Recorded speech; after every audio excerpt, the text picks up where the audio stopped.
Magandang gabi mga kabayan, ako nga pala si JD. Iniimbitahan ko kayong lahat na bisitahin ng ating podcast. Kwentong Bayan Podcast. Makikita ninyo sa podcast natin mga kabayan, maraming mga kwento dyan na pwede nyong mapakinggan. Sana bisitahin nyo rin mga kabayan para ma-reach natin yung top 10 podcast sa buong Pilipinas. Kung interesado kayong makinig sa podcast natin mga kabayan, i-search nyo lang ang Kwentong Bayan Podcast or visit nyo yung link na nasa comment section.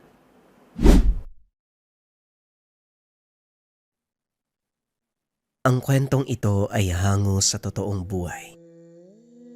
Mula ito sa isa nating kabayan na itago na lang natin sa pangalang Nonoy. Walang eksaktong taon. Probinsya ng Negros. Naku, paano yan? Siguradong mapapagalitan ka na naman ni Mang Matyas. Puro pasana naman yung mukha mo. Wika ni Timoy. Hayaan mo na. Ang importante, nakagantay ko kay Marco. Sira ulo eh. Tugon ni Nonoy. Ay naku, ilang beses ko bang sasabihin sa'yo? Huwag mo nang patulan yung grupo ni Marco. Walang utak yung mga yan eh. Eh di ba simula pa lang nung high school tayo, ganyan na sila. Kahit na. Wag lang ako yung pinagdidiskitaan nila. Nananahimik ako eh. Hindi ko sila uurungan. Alam ko naman yun. Pero kung laging ganyan, ikaw lang din yung mapapasama sa mga magulang mo. Andun na yung pagkaloko-loko ni Marco eh. Pero kapag pinatulan mo sila, parang ibinaba mo na rin yung antas ng pag-iisip mo sa level nila. Ay, yan ang napapala mo kakatambay kasama sila tatay. Para kang matanda ko magsalita. Hindi na tayo bumabata, Nonoy. Kailangan minsan, mag-isip tayo. Ang tawag dun, matured. Anak nang, English yun ah. Nako, hindi ba sumasahod ka na? Ang mabuti pa, ilibre mo ako ng lomi. Ayos ka talaga, no? Kung nagtatrabaho ka, di sana ako naman ang ililibre mo. Yan mo, babawi ako sa'yo pag nagkatrabaho na ako. Siguro kailangan mo nang umitim ng tagak bago ka magkatrabaho. Halika na nga, nang matanggal yung hangin sa tiyan mo. Magkaibigan simula pagkabata si Timoy at Nonoy. Iisang bakuran lang ang kanilang mga tahanan, kaya araw-araw naririnig ni Timoy ang pangaral sa kaibigan. Magkasama sa trabaho si Mang Matyas at Timoy. Namamasukan ang mga ito sa isang malaking tindahan ng mga gamit sa paggawa ng bahay. Kaya si Timoy ang madalas na pagsasabihan ng sama ng loob ni Mang Matyas. Naku, Timoy, hindi ko na alam ang gagawin dyan sa kaibigan mo. Simula nang mamatay ang nanay niya, nagbago na yung ugali ng batang yan. Napansin ko nga din po, Manong eh. Pero naiintindihan ko naman si Nonoy. Lalo na kapag nakikipagbasag ulo siya. Hindi naman po sa kinukonsinti ko ang kaibigan ko. Pero kasalanan din kasi minsan ng mga taong nakapaligid sa kanya. Nananahimik sa tabi si Nonoy. Pinagdidiskitahan lang nila. Kahit ako siguro mapupundi rin eh. Naroon na tayo, Timoy. Nag-aalala ako para sa kanya eh. Hindi natin alam ang susunod na gagawin ng mga taong nakakabangga ni Nonoy. Yan na nga din ang sinasabi ko sa kanya. Kaso hindi talaga mapigilan si Nonoy eh. Ito ang tipikal na usapan ng dalawa sa tuwing nagpapahinga. Walang ibang kakilala si Mang Matyas sa kanilang pinagtatrabahuhan. Dahil karamihan sa mga kasama nila, hindi nakikisalamuha sa kanila. Dahil na rin sa kumalat na kwento sa kanilang bayan, na mula sa angkan ng mga mangkukulam itong si Mang Matyas. Ngunit ang katotohanan, isang mahusay na manggagamot ang ama na si Mang Elpidio. Hindi na ito nakatira sa kanilang baryo, kusa itong lumayo para iiwas ang pamilya mula sa panguusig ng mga taong minsan niyang tinulungan. Manong, nakakabisita pa po ba kayo dun sa tinitirahan ni Lolo Elpidio? Minsan na lang, Timoy. Bakit mo na itanong? Naalala ko lang po. Matagal na panahon ay nakalipas, no? Hindi pa rin nakakabalik dito si Lolo Elpidio. Hinahanap-hanap ko po yung mga kwento niya eh. Wala tayong magagawa. Yun ang pasya niya eh. Iniisip din kasi ng tatay ang kapakanan ni Nonoy. Pero itong kaibigan mo, Parang walang pakundangan. Naisip ko lang Manong bakit hindi ba ipadala si Nonoy doon kay Lolo Elpidio?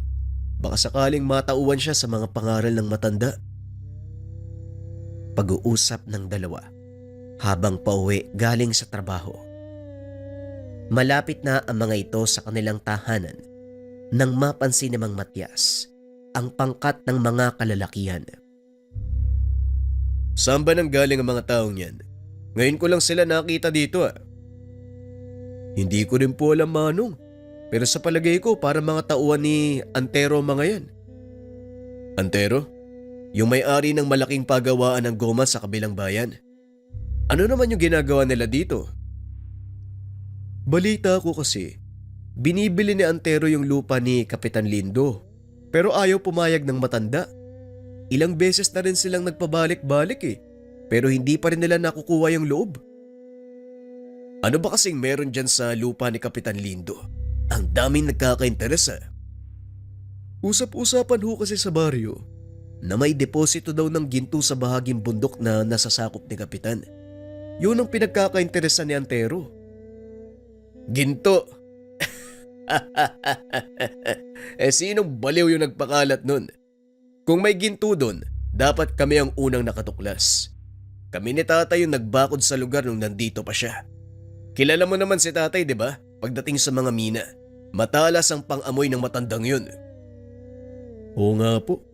Napansin ko rin marami sa mga taong lumalapit sa kanya mga minero. O hindi kaya naman treasure hunters. Ano bang kakayahan ni Lolo Pidio? May mga kaibigang duwende si tatay. At yon ang nagbigay sa kanya ng palatandaan ng mga deposito o imbakan ng mamahaling bato. Habang nag-uusap ang dalawa, biglang naglabasan ang mga tao mula sa bakuran ni Kapitan Lindo. Ilang metro lang ang layo ng bahay nito mula sa kanilang kinaroroonan. Kaya dinig na dinig ng dalawa ang pagbabangayan ng mga ito. Ilang beses ko nang sinabi sa inyo, hindi pinagbibili ang lupa. Bakit ba hindi kayo makaintindi? Sabihin nyo kay Antero na kahit anong halaga ang ialok niya, hindi ko ipagbibili ang lupa ko. Umalis na kayo. Huwag na kayong babalik. Wika ng matanda. Ngunit tinawanan lang ito ng mga kalalakihan. Sige lang. Sa ngayon magmatapang ka. Pasalamat ka lang dahil pinag-utos ni Antero na huwag kang gagalawin. Pero antayin mong mapundi ang matandang yun nang malaman mo kung sino ang binabangga mo. Hindi ako natatakot kay Antero. Sabihin mo yan sa kanya. At kahit ano pa ang mangyari, hindi ko ibebenta sa kanya ang lupa ko. Muling wika ni Mang Lindo. Inantay nila Mang Matias na umalis ang mga kalalakihan bago lapitan si Kapitan. Magandang hapon, Kapitan. Mukhang mainit na naman ang ulo mo Paano hindi iinit? Ayaw kong tigilan ng mga tao ni Antero. Ilang beses ko nang sinabi sa kanila na hindi pagbibili ang lupa ko. Paulit-ulit pa rin silang bumabalik. At sa tuwing pupunta sila dito, panibagong pananakot ang sinasabi nila sa akin. Narinig ko nga po yan mula kay Timoy. Gusto ko lang po sanang malaman, bakit ba gustong-gusto nilang makuha ang lupa nyo? Siguro naman, narinig mo na rin ang tungkol sa deposito ng ginto sa nasasakupan kong lupa, hindi ba? Oo, Manong. Pero kami ang nagukay ng balon at naglagay ng bakod doon. Kasama pa nga si tatay Wala naman kaming nakitang palatandaan ng ginto. Si tatay mismo makakapagpatunay niyan. Yun na nga, tumpak. Pero hindi ko alam kung bakit patuloy pa rin akong kinukulit ni Antero. Malamang may mas malalim siyang dahilan, Kapitan. Kaya mag-iingat ka. Sige po, tuloy na ho kami. O sige, Matias. Bababa din ako sa baryo. May mga aasikasuhin. Matapos ang pag-uusap, umuwi na ang dalawa. Nakita ni Mang Matias na nakaupo sa tangan ng bahay si Nonoy habang may kung anong kinakalikot. Magandang hapon, Tay. Nandito na pala kayo. Kumusta po ang araw nyo? Ayos naman. Ikaw, ano yung binubuting-ting mo? Nakita ko po to kanina dyan sa likod ng bahay. Hindi ko po alam kung anong laman ng kahon na to.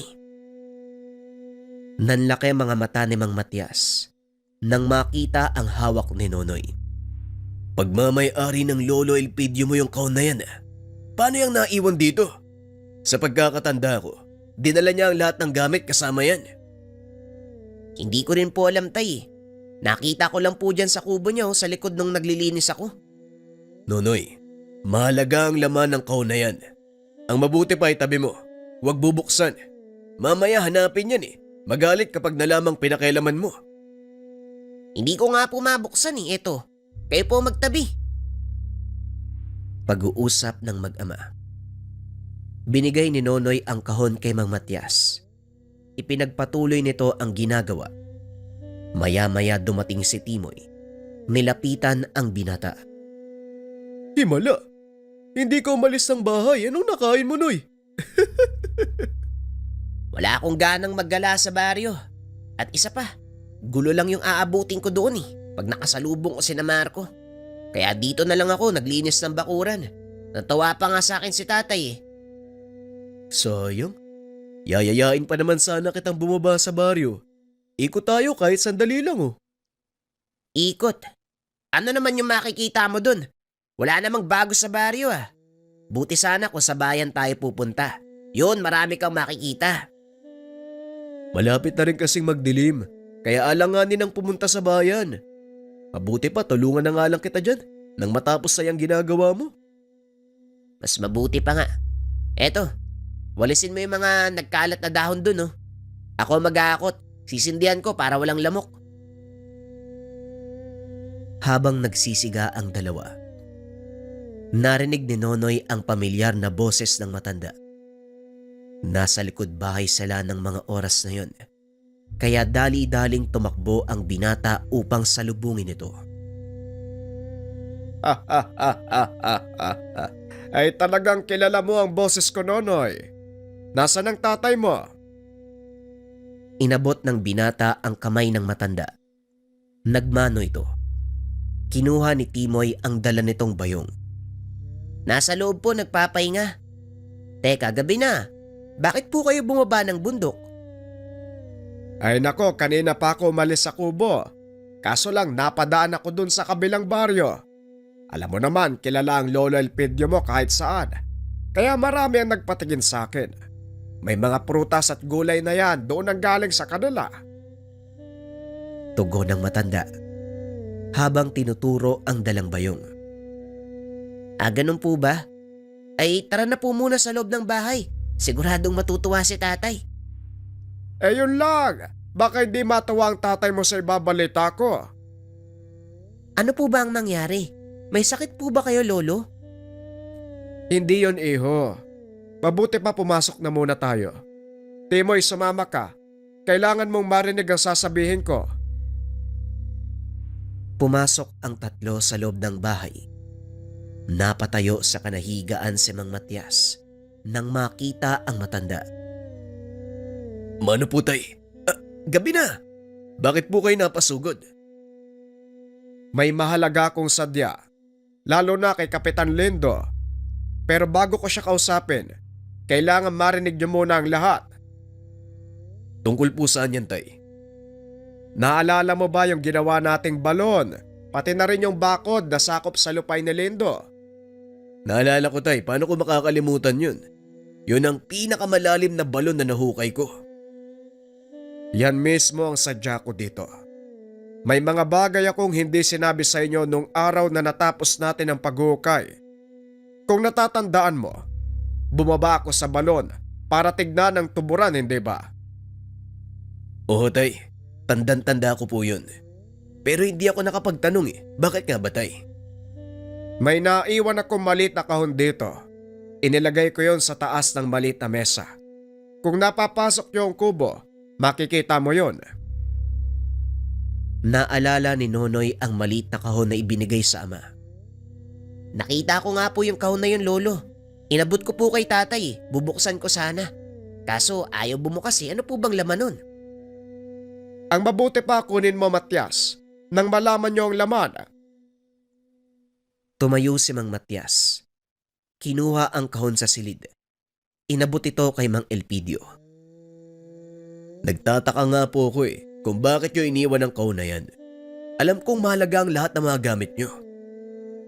Sinadya kong iwanan ito dahil ayoko matukso. Tugon ng matanda. Sabay ihip sa kahon. Nagulat si Nonoy dahil kusa itong nagbukas. Teka, ano pong ginawa niyo? Paano pong bumukas yung kahon? Ang kahon na ito ay selyado ng isang orasyon na ako lang ang nakakaalam. At ito ang laman ng kahon. Tinanggal ng matanda ang itim na tela na nakabalot sa laman ng kahon. Tumambad sa kanila ang malaking tipak ng ginto na halos kasing laki ng kamao ng isang sanggol. Nakuha ko ito sa ilalim ng balon. Nang bumaba ako para siyasatin, nakabara ang tipak ng ginto sa isa sa mga tuburan. Nung una akala ko, dilaw na bato. Ngunit nang tinamaan ng liwanag, doon ko napagtanto hindi pangkaraniwan na bato. Hindi makapaniwala si Mang Matias sa mga nakita. Ako nagukay pero hindi ko napansin na may ginto pala sa lugar na yun. Kahit ako hindi makapaniwala dahil wala namang palatandaan na may deposito nga ng ginto sa lugar. At ito ang dahilan kung bakit ako pumunta. Hindi lang sa lupa ni Mang Lindo matatagpuan ang deposito, kundi maging sa buong sityo ng biyak na bato. Sigurado ka ba, Tay? Saan ang galing ang impormasyon na yan? Binulong sa akin ang mga kaibigan kong duwende. Sigurado ko sa sinasabi ko. Kailanman hindi sila nagkamali at hindi nila ako nililinlang. Kung sakaling totoo man ang sinasabi mo, delikado nga ang lagay ng mga tao dito sa atin. Pero ang tanong, paano kang papaniwalaan ng mga tao? Hindi ba galit sila sa'yo? Wala na akong magagawa doon. Ginawa ko lang ang alam kong tama na mga sandaling yon. Kaya malinis ang konsensya ko. Nasa kanila kung maniniwala o hindi. Mahirap yan, Tay. Pero kung si Kapitan Lindo ang kakausap, sigurado naman maniniwala sila. Isa pa sa mga dahilan ko ng pagparito, makausap si Kapitan Lindo. Siya lang ang makakatulong sa atin para maliwanagan ang mga tao. Delikado. Lalong-lalo na kapag merong nagka-interes sa ginto. Mahirap na kapag nagising ang dalawang nagbabantay. Nagising ang dalawang nagbabantay? Pero Tay, naalala ko lang. Kanina pagdating namin galing sa trabaho, may taong nagpunta kay Kapitan Ang totoo, ilang beses na silang nagpapabalik-balik. Pinagpipilitan nila na bilhin yung lupa ng matanda pero nagmamatigas si Kapitan Lindo. Mga tao, sino mga yon? Kilala nyo ba? Mga tauhan po sila ni Antero, yung may-ari ng malaking pagawaan sa bayan. Si Antero. Ay talaga nga naman. Siya din ang naging sanhi ng problema sa kabilang bayan. Hanggang ngayon, nararanasan pa din ng mga tao ang pahirap na binigay niya. Maraming nawala ng malinis na tubig inumin dahil sa kemikal na inalalabas ng kanyang planta. Kilala mo pala ang taong yun, Tay? Sa palagay ko, magiging sanhi ng problema sa baryong isang to. Kung hindi siya mapipigilan, magkakaroon ng malaking gulo. Sa ngayon, ang kailangan natin gawin kausapin si Kapitan Lindo. Maigi nang malaman niya ang binabalak ng taong yon. Ipagpabukas na natin, Tay. Gabi no? At isa pa malayo ang pinanggalingan mo. O sige, bukas ng umaga, kakausapin ko ang taong yon. Ano bang hapunan natin dyan? Habang kumakain, hindi sinasadyang napasilip si Nonoy sa bintana. Nakita nito ang ilang kataong naglalakad. Papunta ang mga yon sa direksyon ng bahay ni Kapitan Lindo. Napansin naman ni Mang Matias. Nakatulala ang binata habang nakatitig sa labas ng bahay. Uy Nonoy, kumakain ka hindi ba? Bakit ka nakatulala dyan? Kasi putay, may mga taong papunta kina Kapitan May dala po sila mga sulo. Hindi ko nakilala kung sino Baka mga tanod lang. Siguro may kailangan kay Kapitan. Sige na. Tapusin mo na yung pagkain mo nang makapagpahinga na tayo. Ipinagpatuloy ng binata ang pagkain. Ngunit ilang sandali lang, Narinig ng mga ito ang boses ng matanda. Sumisigaw at galit na galit. Sa palagay ko, hindi tanod ang mga taong yun. Yan din ang hinala ko. Halika Matyas, puntahan natin. Naglakad ang dalawa papunta sa bahay ni Kapitan Lindo. Inaya ni Nonoy ang kaibigang si Timoy, ngunit nakatulog na ito sa kinauupuan. Ay naku, bahala ka nga dyan. Kakatapos lang kumain, tulog na kagad. Mag-isang sumunod si Nonoy sa tahanan ni Mang Lindo. Kaso nga lang, bago niya maabutan ang dalawang nakakatanda, meron siyang napansin na malaking anino. Mabilis ang kilos ng mga ito. Kapwa may sungay ang dalawa. Hindi naman gaanong nabigyan ng pansin dahil tinawag siya ni Manong Matyas. Oy Nonoy, ano bang ginagawa mo? Bakit ka sumunod? Nasaan si Timoy? Ano po, nakatulog na sa upuan eh. Pambihira. Hindi ka na sana sumunod. Masyadong delikado. Baka mamaya, magkaputukan pa dito. Pag-uusap ng mag-ama. Pagdating ng mga ito sa tahanan ng kapitan, nakita ni Mang Matyas ang 4 na kalalakihan. Kahit nakatalikod ang mga ito sa kanya, nagawang kilalanin ng Ginoo ang isa sa mga panauhin ni Kapitan Lindo. Sila din yung mga kalalakihang pumunta sa kanya kaninang hapon. Nakakapagtaka. 10 oras na ng gabi. Babalik pa sila upang kulitin lang ang matanda. Ano Kapitan? Huling pagkakataon. Nauubos na ang pasensya ni Antero sa'yo. Hindi mo pa rin ibinebenta sa kanya ang lupain. Wala ko pake kung maubos man ang pasensya ni Antero o kahit maubos ang kaluluwa ng taong yan. Hindi ko binebenta ang lupa kahit ano magyari. Kung ganun, wala na kaming magagawa. Pasensya na tanda. Pero sumusunod lang ako sa utos ng amo ko. Sumenyas ang isa sa mga kalalakihan. Hinagis ng isa ang hawak na sulo sa bubong ng bahay. Dahil gawa sa kugon, mabilis na natupok ang bahagi ng bahay na tinamaan ng sulo. Bumunot ng itak ang kapitan. Akmang susugurin sana ang mga kalalakihan nang biglang sumigaw si Mang Elpidio. Hangal ka talaga, Lindo. Kahit kailan hindi ka nag-iisip, puro katapang, puro kasigaw. Sa palagay mo, anong magagawa ng itak laban sa barel? Walang alam ang mga kalalakihan na nasa likod nila si Mang Elpidio at Matyas. Napalingon ng mga ito nang magsalita ang matanda. Tama ka nga naman tanda. Pero wala dapat kayo sa lugar na ito. Sige na, magsipagalis kayo. Ikaw ang hindi dapat na nandito. Anong kawalang hiya ng ginawa mo? Wika ni Mang Elpidio habang kinukumpas ang kamay. Laking gulat ng mga kalalakihan dahil namatay ang apoy sa bubong ng bahay ni Kapitan Lindo. Nagtaka ang mga ito, maliban na lang kay Berto, na tila alam kung ano ang ginagawa ng matanda. Isang matandang pakialamero. Hay nako, ayoko sanang pumatol sa mga gurang. Kaso wala akong magawa dahil ang hilig niyong makialam. Hindi ba pwedeng maupo na lang kayo sa tumba-tumba at humigop ng mainit na salabat? Pasensya na, pero wala kaming tumba-tumba. At saka hindi ako umiinom ng salabat. Ganun ba? Sa palagay ko, isasama ko na lang din kayo sa mga ililibing ngayong gabi. Mga bata, siguraduhin walang makakaalis sa kanila. Nilapitan ng mga kalalakihan sila Mang Elpidio. Tinutukan ng baril. Nanatiling kalmado ang tatlo.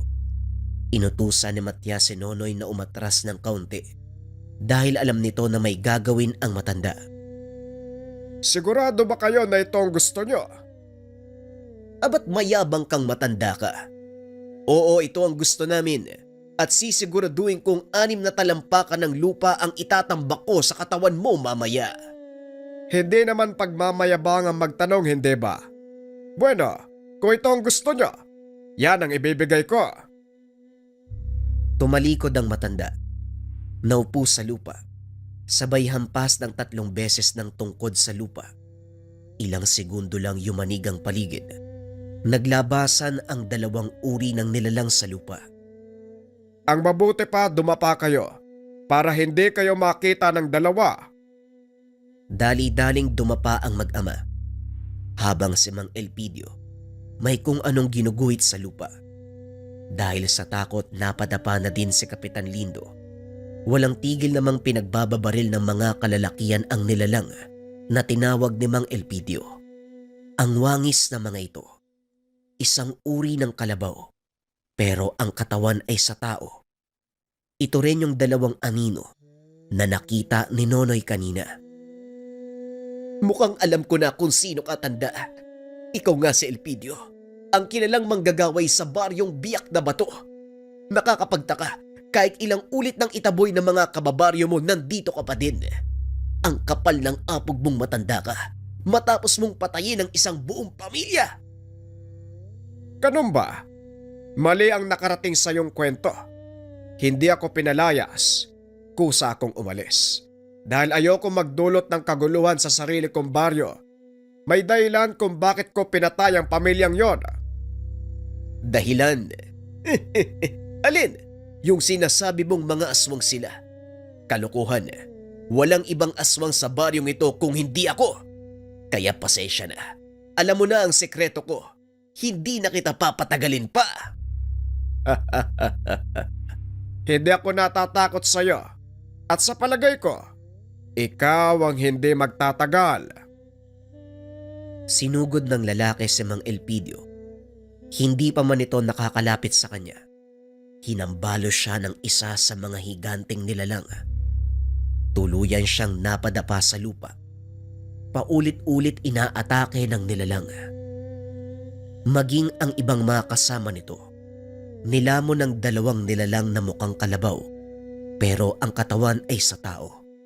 Karumal-dumal ang nasaksiyan nila. Bawat parte ng laman, kinakain ng dalawang nilalang.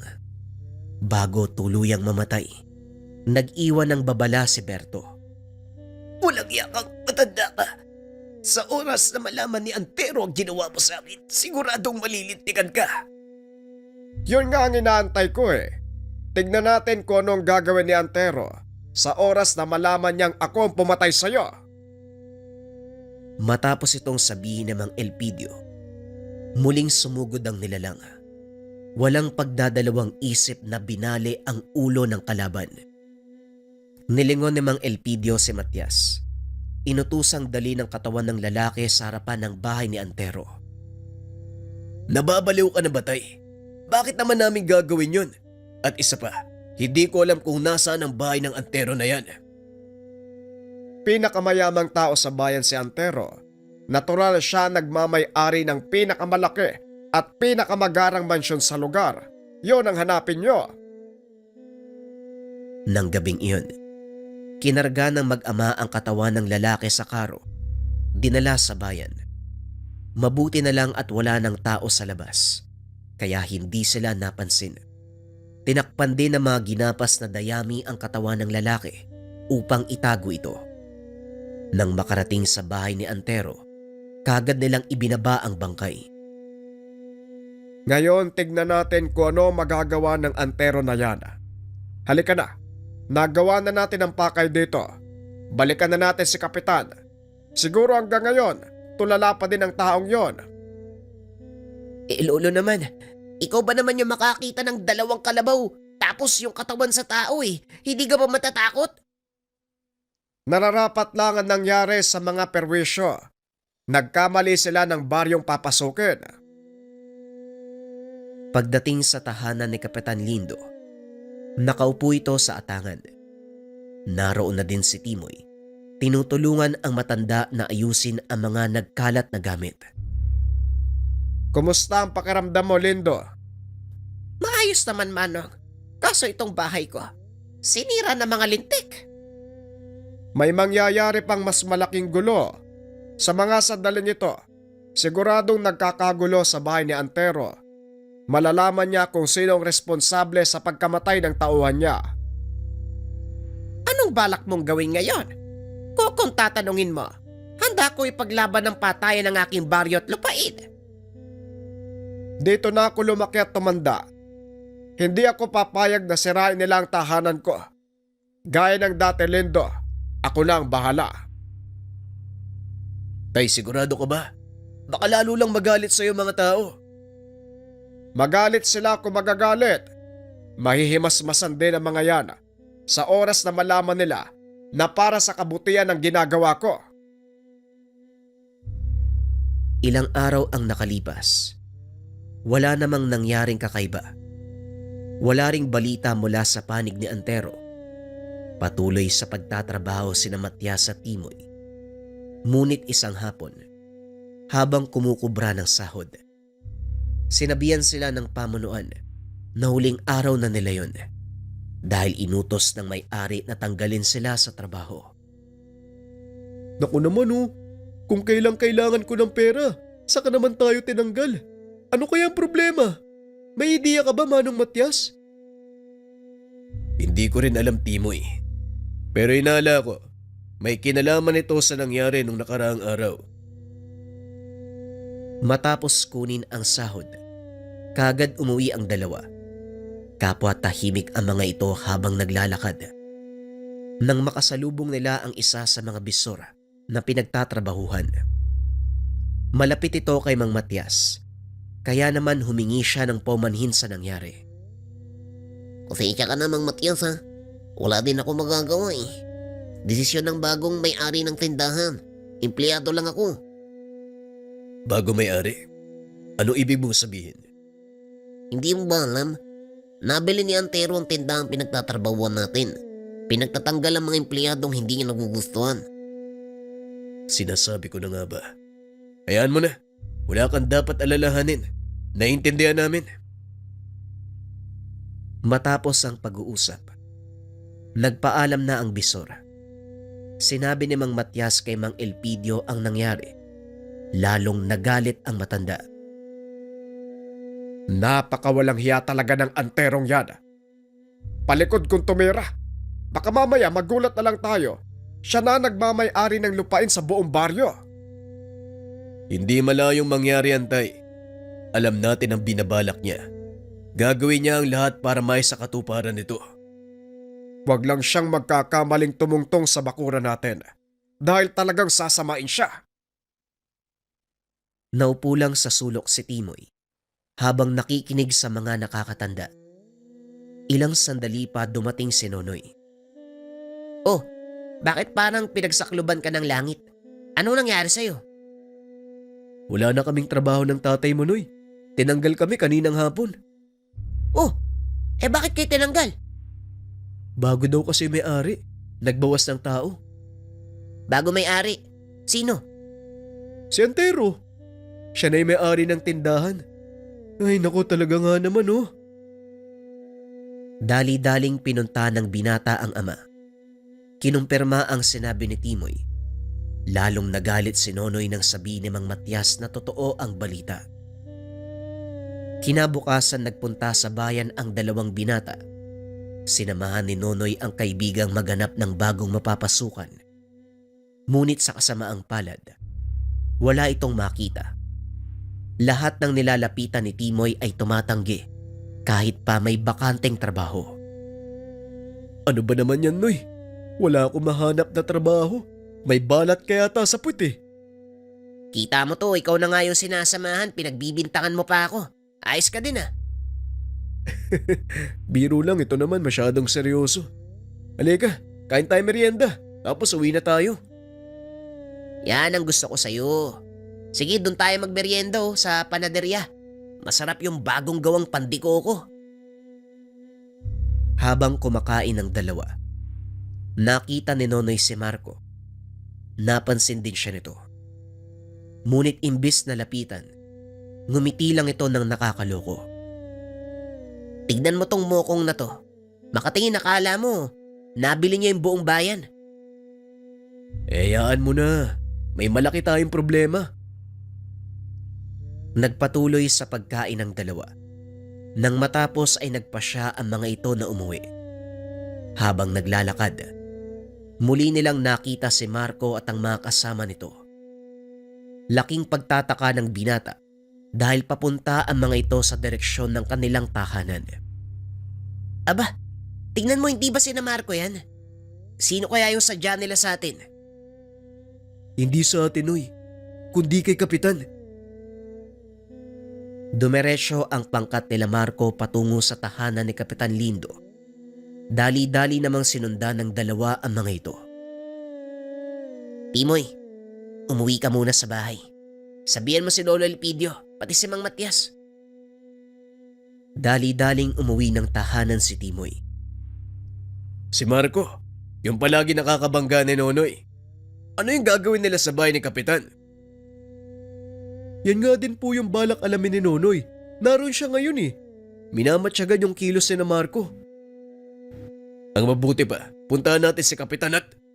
Natigilan si Matias nang makitang wala na ang ama sa kinaupuan. Wala na dito si Lolo Elpidio kanina pa. Mukhang nauna yatang umalis ah. Ay naku, talaga nga naman, bilisan mo Timoy. Baka kung anong gawin niya sa mga kabataang yun. Dali-daling umalis ang dalawa. Nakahinga ng maluwag si Mang Matias nang makitang nakaupo lang ang matanda sa isang tumbang puno habang pinapanood ang mga kabataang nakikipag-usap sa kapitan. Huwag kayong magpapakita. Tignan nyo kung nasaan si Nonoy. Wika ng matanda sabay turo kay Nonoy na nasa kabilang bahagi. Opo, dyan ko siya iniwan kanina eh. Pero nung ginagawa ng pangkat ni Marco sa bahay ng kapitan. Patuloy ang pakikipag-usap nila Marco sa kapitan. Napansin ito. Naglabas ng maliit na papel. Inabot kay Kapitan Lindo. Mahinahon ang pakikipag-usap nito. Ganon din ang mukha ng matanda. Walang anumang bahid ng galit, kaya lalong naintriga si Nonoy. Maya-maya umalis ang pangkat. Dali-daling nilapitan ni Mang Matias si Kapitan Lindo. Samantalang si Nonoy, sinundan ng pangkat ni Marco. Nandyan pala kayo. Anong ginagawa nyo dito? Nakita namin papunta dito yung grupo nila Marco eh. Ano bang ginawa nila dito? Si Marco ba ay nagpasa sa akin ng papeles. Gusto niyang maging isa sa mga bantay baryo. Bantay baryo! Yung siraulong yun! Maniwala ko malamang. May binabalak na namang hindi maganda ang taong yun, kaya siya naparito. Hindi ganun si Marco. Oo, pasaway at malakas mang asar ang taong yon. Pero kahit papano, may malasakit siya sa baryo. Teka, nasan nga pala ang anak mo, Matias? Hindi ko alam. Kanina nandito lang yun eh. Hoy Nonoy, andiyan ka ba? Lumabas ka nga sa pinagtataguan mo.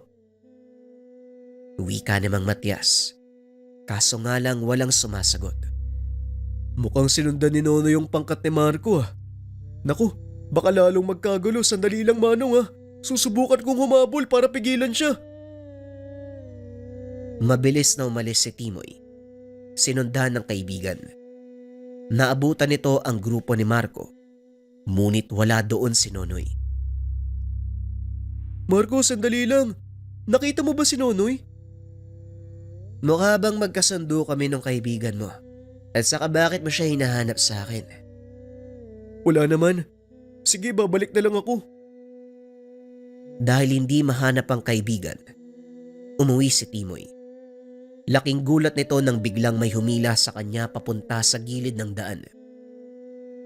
Anong ginagawa mo? Bakit ka sumunod? Nasira tuloy yung diskarte ko. Nag-aalala yung tatay mo eh. Bigla ka na lang nawala eh.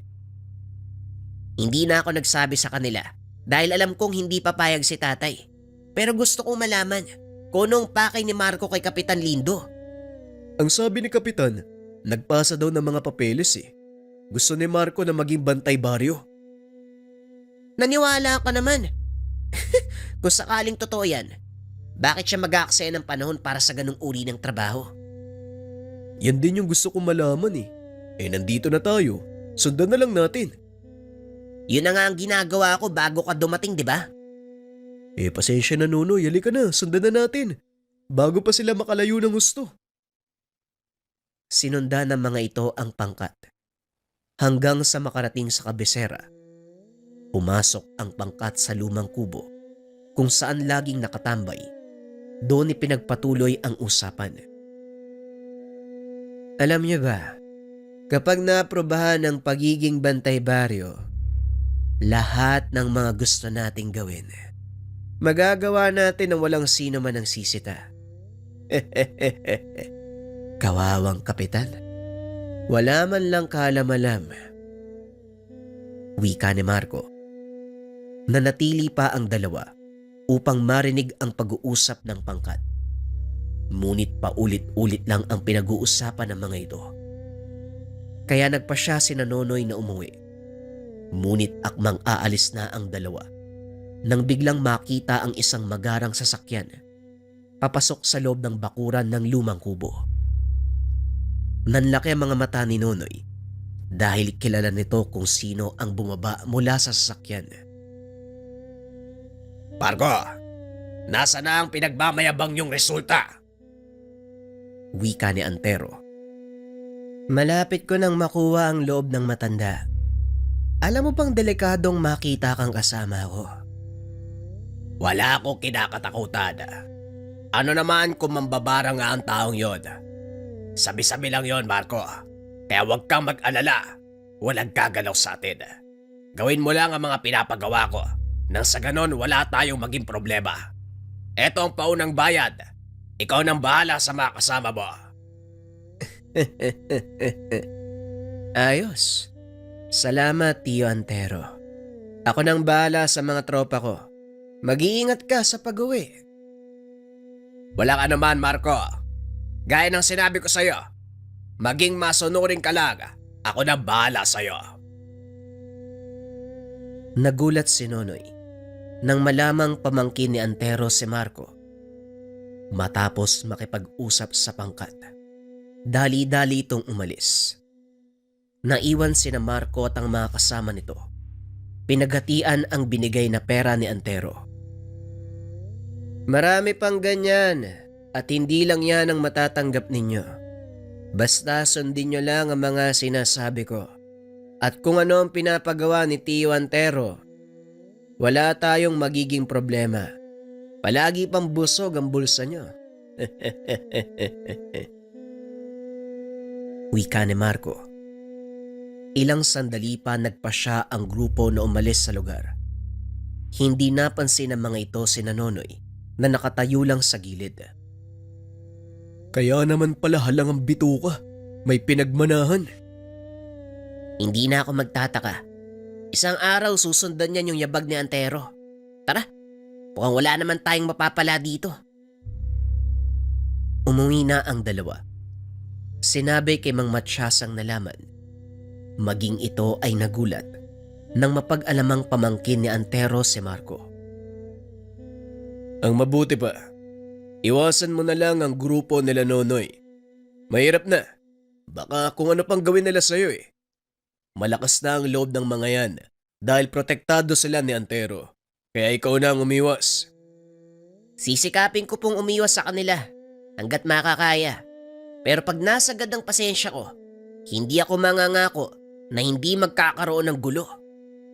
Ang mabuti pa, magpahinga ka na nga. Nagpapahinga na din ang lolo Elpidio mo, kaya huwag kang maingay.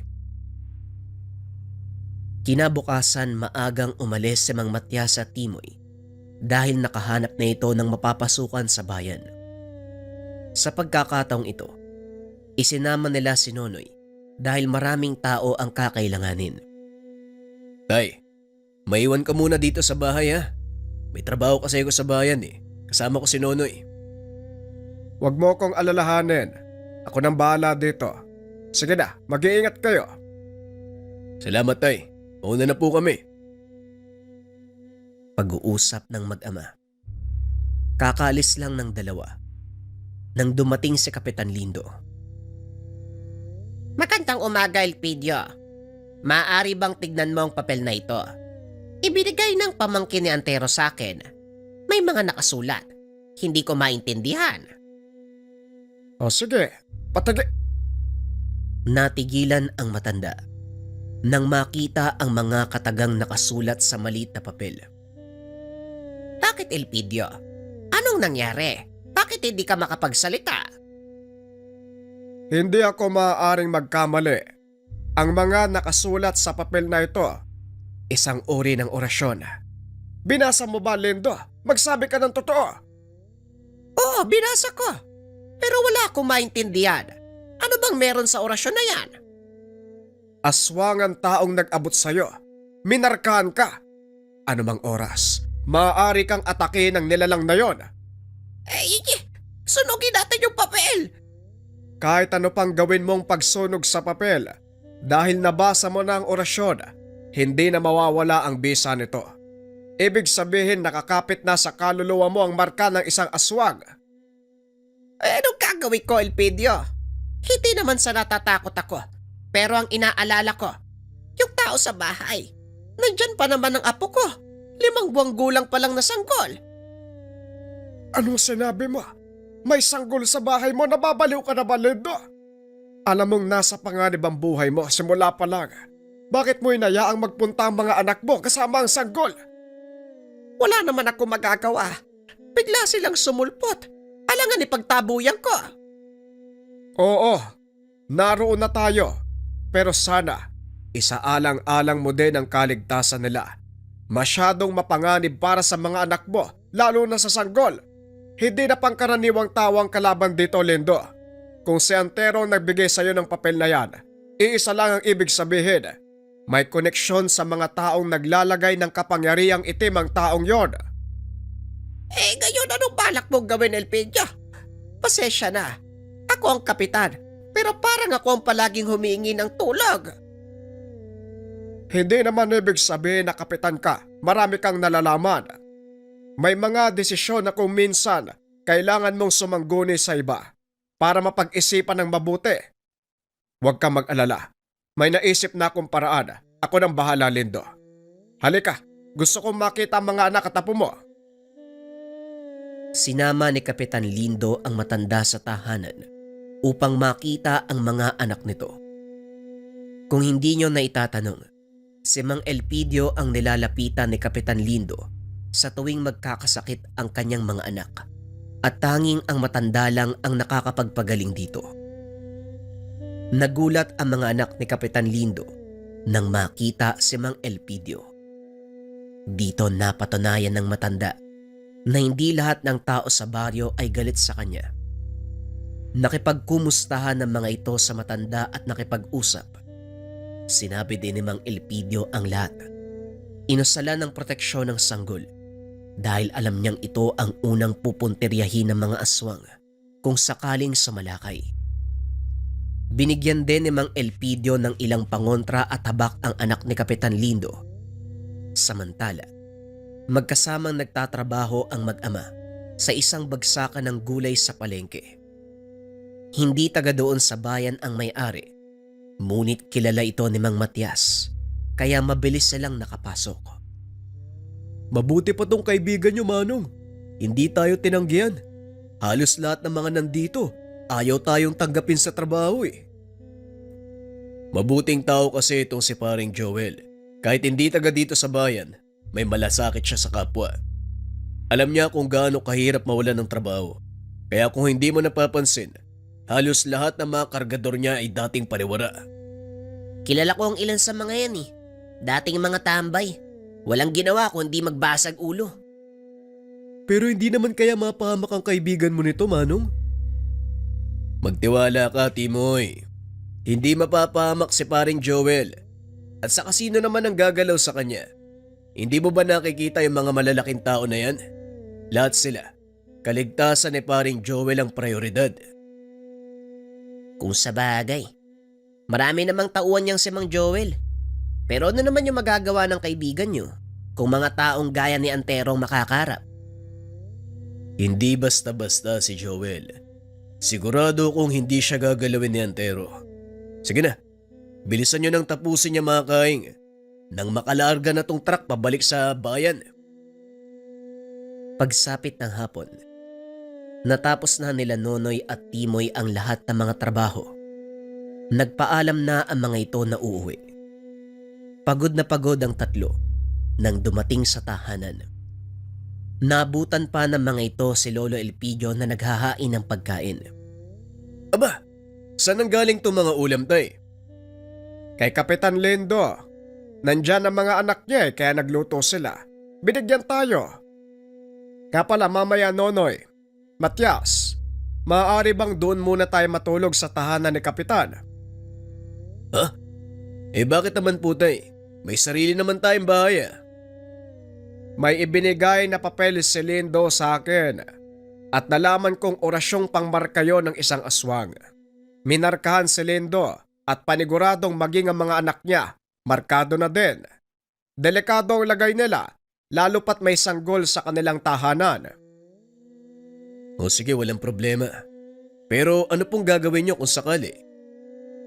Ako nang bahala doon. Sa ngayon, bilisan nyo na makakain na. Pupuntahan natin si Kapitan Lindo. Matapos kumain, tumuloy na ang mga ito sa pagpunta kay Kapitan Lindo. Naglabas ito ng lambanog. Nag-inuman ang mga nakakatanda habang sina Nonoy at Timoy nakabantay sa mga susunod na mangyayari. Malakas ang kutob ng binata na may magaganap ng gabing iyon. Sa kailaliman ng gabi, habang masayang nag-uusap ang mga naroon, naramdaman ni Mang Elpidio ang isang malakas na presensya. Pasimple itong tumayo, nagkunwaring iihi. Tinapik nito sa balikat si Matias. Alam na nito ang ibig sabihin ng ama, kaya makalipas ang ilang minuto, sumunod na din si Matias palabas ng bahay. Mga anak, pumasok na kayo sa kwarto. Gabi na, patulugin niyo na ang sanggol. Utos ni Kapitan Lindo sa kanyang mga anak. Nagpasukan naman ang mga ito sa silid.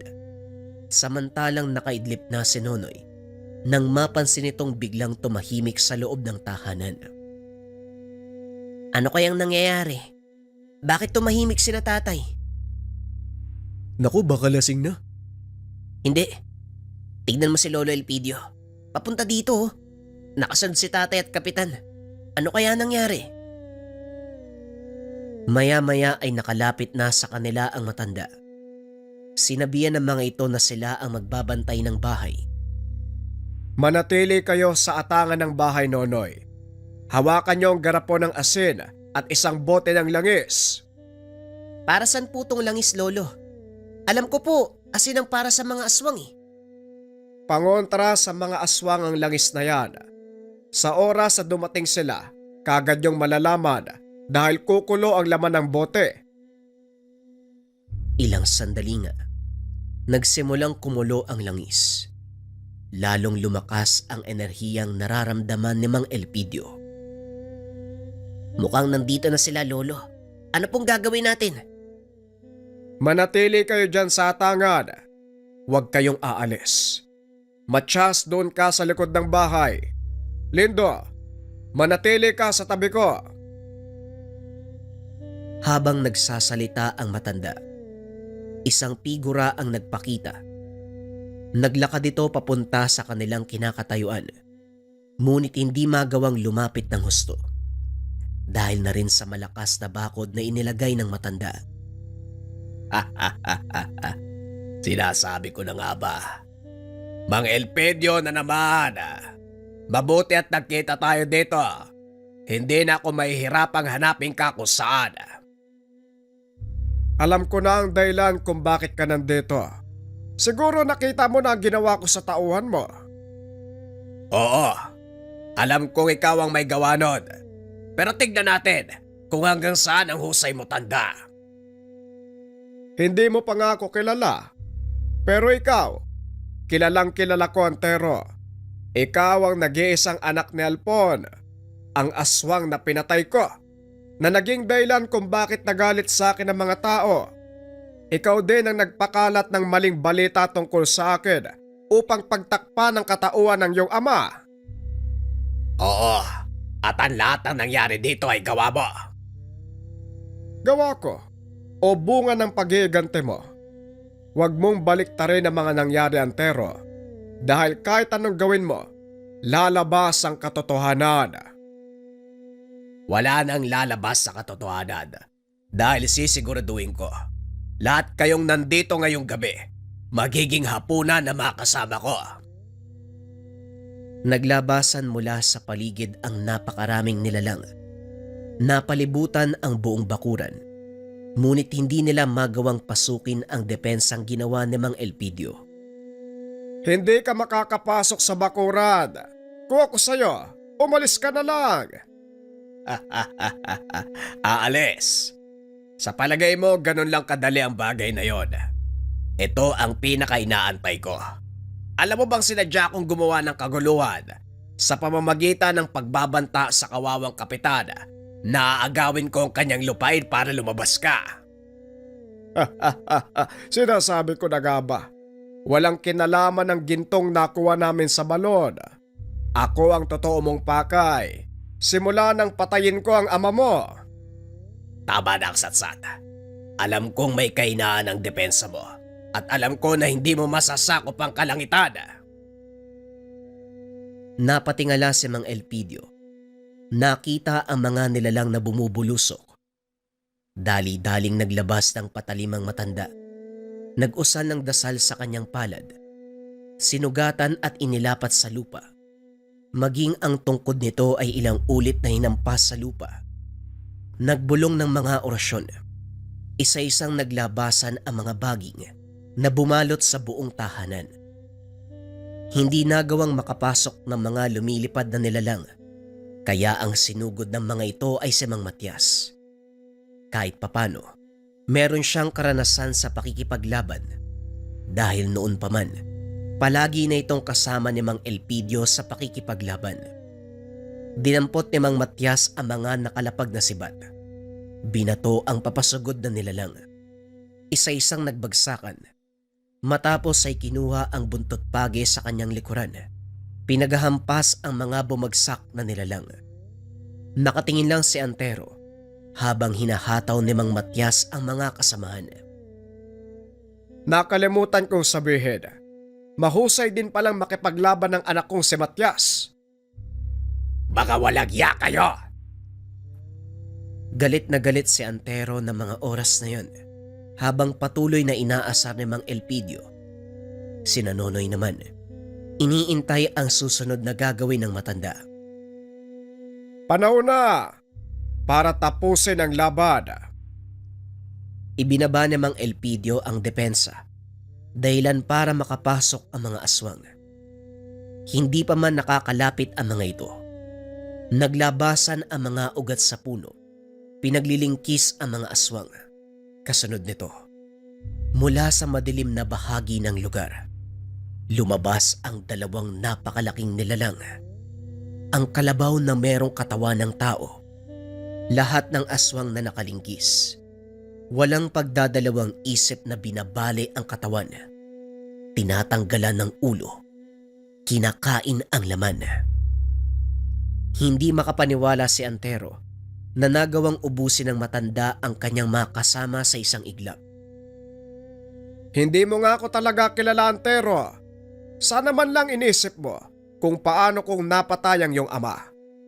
Malakas na aswang cellphone, pero nagawa ko siyang ibalik sa impyernong pinagmulan.